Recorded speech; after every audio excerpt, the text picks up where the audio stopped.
Pak Mahfud merasa malu karena sebagai Menko Polhukam dikasih skor 5 sama Pak Ganjar Pranowo. Pak Mahfud menyatakan siap mundur dari kabinet dan dia bilang ini untuk memberikan contoh juga kepada pejabat negara lainnya yang menjadi peserta pemilu. Dan seperti ini ditujukan kepada Pak Prabowo dan Mas Gibran. Iya. Tanggapannya bagaimana?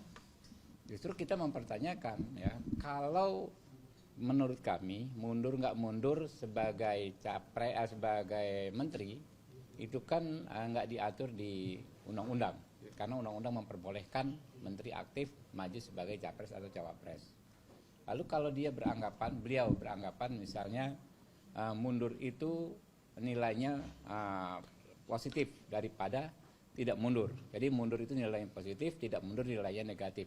Lantas pasti rakyat, tadi saya ketemu rakyat di Pasar Ciplak, Jakarta Timur, ya membahas hal ini di warung kopi. Tolong tanyakan ke Pak Mahfud, kalau dia menganggap tidak mundurnya pejabat publik, seorang menteri yang menjadi cawapres atau menjadi capres, lantas apa yang beliau praktekkan 72 hari kemarin, sejak tanggal 13 November sampai hari ini, hari ke-72, ya, statusnya rangkap sebagai menteri aktif, sebagai cawapres. Dan kalau sampai besok belum mundur-mundur juga, misalnya sampai seminggu depan, ya semakin banyaklah hari yang diisi dengan sesuatu yang negatif. Padahal kampanye ini tinggal 23 hari lagi, sekitar 22 hari lagi proses pemilu ini. Jadi sudah banyak sekali yang dijalani ya, sudah 75% yang dilaksanakan dengan rangkap status. Kenapa baru sekarang bilang? Nah, ini kan pertanyaan dari rakyat, pertanyaan dari arus bawah. Ya silahkan saja Pak Mahfud menjawab dan nanti rakyat akan menilai.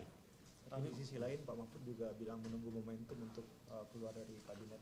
Saya kan melihat ini apa ya, untuk menggait kabinet? Saya nggak ngerti, mungkin momentumnya apakah Pak Mahfud merasa malu karena sebagai Menko Polhukam dikasih skor 5 sama Pak Ganjar Pranowo kan?